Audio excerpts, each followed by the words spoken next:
రెడ్డి గారు మాకు ఇంకా అప్పులు కావాలి, మాకు ఇంకా అప్పులు కావాలి, తెచ్చిన అప్పులు సరిపోతలేవు, 2 లక్షల కోట్లు దాటిపోయింది. సార్ వారు అధికారంలోకి వచ్చినాక తెచ్చినటువంటి అప్పు 2 లక్షల కోట్లు దాటిపోయింది ఎన్నడో. ఇప్పటికీ సరిపోతలేవంట, ఇంకా అప్పులు కావాలంట.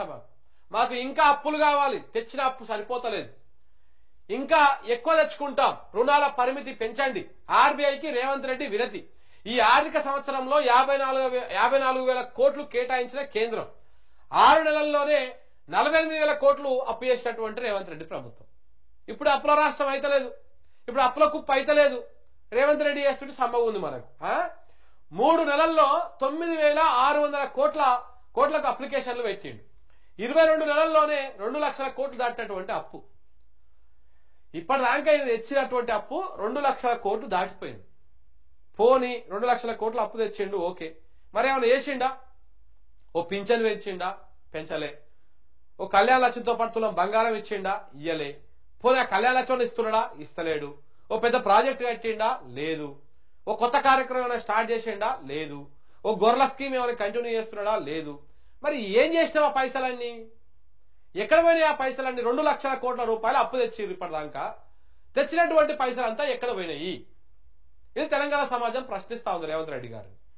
ఇవి సరిపోవంట. ఇంకా మనకిస్తే ఇక్కడ ఇప్పటికే 6 నెలలనే 48,000 కోట్లు తెచ్చిండు. ఇంకొక 6 నెలల్లో మిగిలినటువంటి ఇంకా 6 నెలల్లో ఇంకో 50,000 కోట్లు తెస్తాడు. సో కాబట్టి మాకు అప్పుల పరిమితి సరిపోతలేదు అంటున్నాడు అన్నమాట రేవంత్ రెడ్డి గారు. మరి ఏం చేస్తున్నాడు పైసలన్నీ?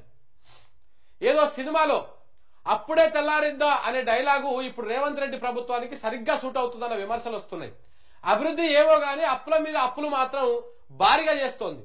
ఇప్పటి వరకు చేసిన అప్పు సరిపోవడం లేదని ఇంకా మరిన్ని అప్పులు తీసుకొచ్చేందుకు అనుమతి ఇవ్వాలంటూ ఆర్బీఐకి రాష్ట్ర ప్రభుత్వము విజ్ఞప్తి చేసినట్టు తెలుస్తోంది.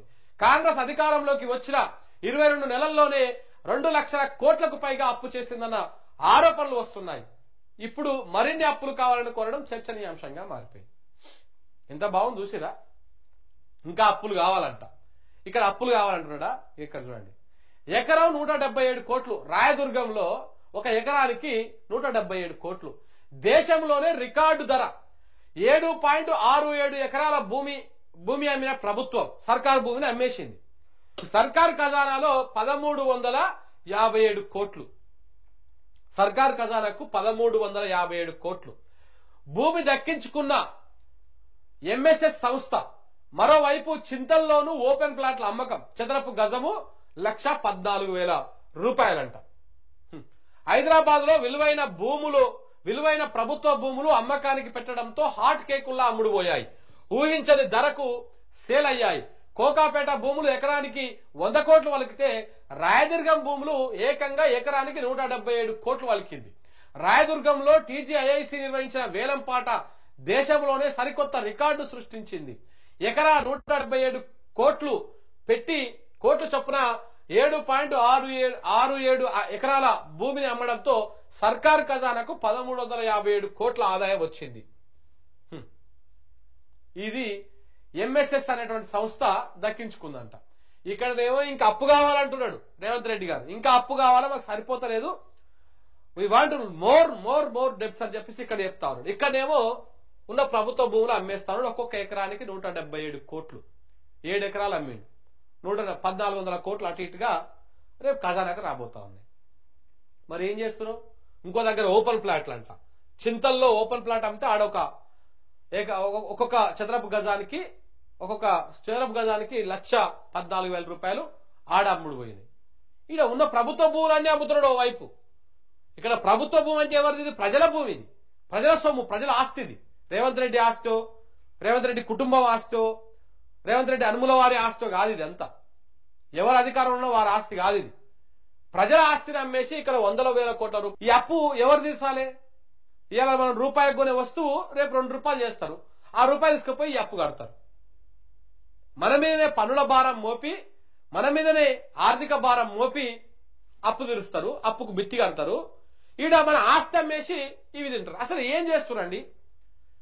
ఇప్పుడు పోని ఇన్ని అమ్మిర్రు, ఇన్ని వేస్తా ఉన్నారు కదా, మరి ఇదంతా ఏం చేస్తున్నారు? ఇప్పటికీ ఈ 2 years కాలే. ఇంకా 2 years కాలేదు 2 లక్షల కోట్ల రూపాయలకు పైనే పెరిగిపోయింది అప్పు. ఇది అప్పు. దాంతో పాటు ఇప్పుడు ఈ ప్రభుత్వ భూములు ఇవన్నీ అమ్మినటువంటి పైసలు ఏం చేస్తా ఉన్నారు? ఇప్పుడు ఓన్లీ ఖాళీ రాయదుర్గం దగ్గర అమ్మినయే. ఈ రాయదుర్గం దగ్గర అమ్మినయే 1357 కోట్లు. మరి ఇట్లా ఇంకా చాలా చోట్ల ప్రభుత్వం అమ్మింది. ఈ 1357 కోట్లు, ఇక్కడ 2 లక్షల కోట్లు, ఈ 2 సంవత్సరాలు వచ్చినటువంటి ఆదాయం, ఒక నెల ఆదాయం రేవంత్ రెడ్డి గారే చెప్పారు 18,000 కోట్ల ఆదాయం వస్తుంది నెలకు అని చెప్పేసి రేవంత్ రెడ్డి గారే చెప్పారు.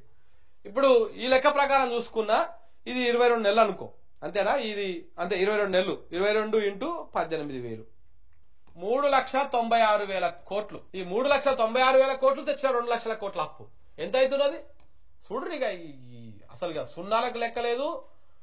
5,90,000 కోట్ల రూపాయలు ఇప్పటిదాకా అప్పు ఆదాయం రాష్ట్రానికి వచ్చినాయి. మీరు వచ్చినాక ఎన్ని లక్షలు?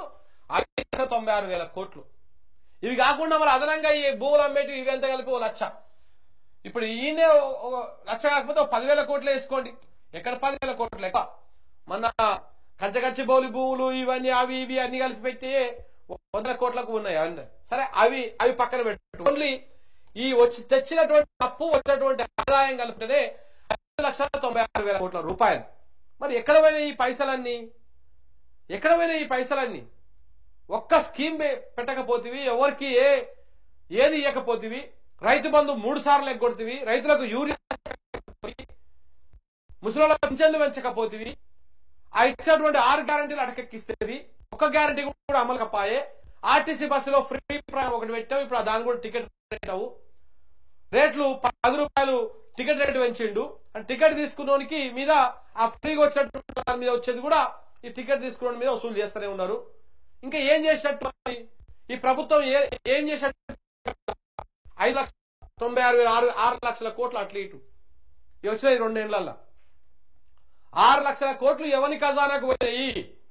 100% ఇది మంత్రుల మొత్తం గల్లపెట్టలు నిన్నాయి. ఒక్కొక్క మంత్రి వాటర్లు వేసుకొని పంచుకున్నారు. ఇవన్నీ మంత్రులు, ఎమ్మెల్యేలు, కాంగ్రెస్ నాయకులు, ఇలా పెద్ద సింహభాగం రేవంత్ రెడ్డి ఇంటికి పోయినట్టు మరి చూడబోతే. మరి ఎక్కడ పోయినా ఈ పైసలు చెప్పాలి, లెక్కలు చెప్పాలి. 6 లక్షల కోట్ల రూపాయలు ఎటు పోయినాయి?